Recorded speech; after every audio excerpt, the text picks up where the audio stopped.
वालेकुम। सुन लो, अपना आप अल्लाह को सुपुर्द करना सच्ची तौबा के साथ। अल्लाह मैं बाईमान मरना चाहता हूँ या मरना चाहती हूँ।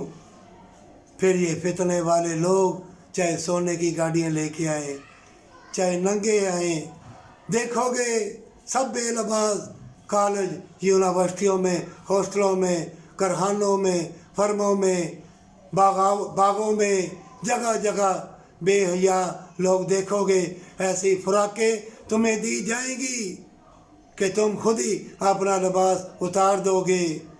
अगर तुम बच गए और अल्लाह ने तेरी तकदीर में तौबा अगर लिख दी है तो ये एक जमात है जन्नत वाली है। जन्नत वाली जमात वाले लड़के लड़कों, इन मक्कार फितने वाले और बदकार और बेलबाज लोगों को देख के जो शैतान के धोखे में आगे हैं, इनके लिए तुम्हारा फ़र्ज़ है दुआ करना जन्नत के लिए, वफ़ा के लिए, मोहब्बत के लिए।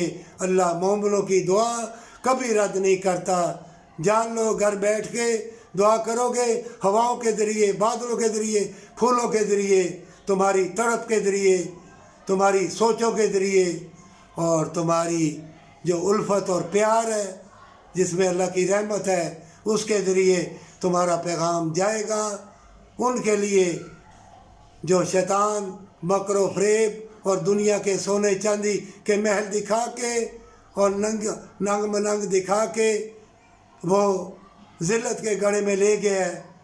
अल्लाह तुम्हारी दुआ वहाँ तक पहुँचाएगा और तुम उनके लिए दुआ बनना, दर्द दिल बनना और उनके लिए अल्लाह की बारगाह में सजदा रेज़ होके दुआ करते रहना हमेशा की जन्नत के लिए।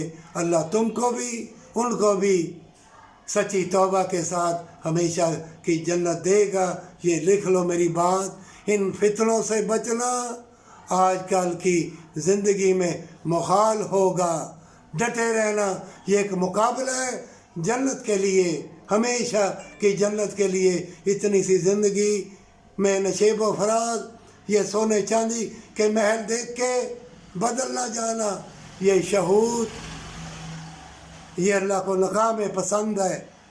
अगर इनको संभाल लिया, अल्लाह का डर खौफ दिल में रखा, समझो तुम दरवेश हो और तुम्हारी दुआ साथ में आसमान पे भी जाएगी और पूरी दुनिया में भी तुम्हारी आवाज़, तुम्हारी दुआ गूंजेगी और तुम जो भटक गए हैं उनको बचा लोगे पर सच्ची तौबा के साथ।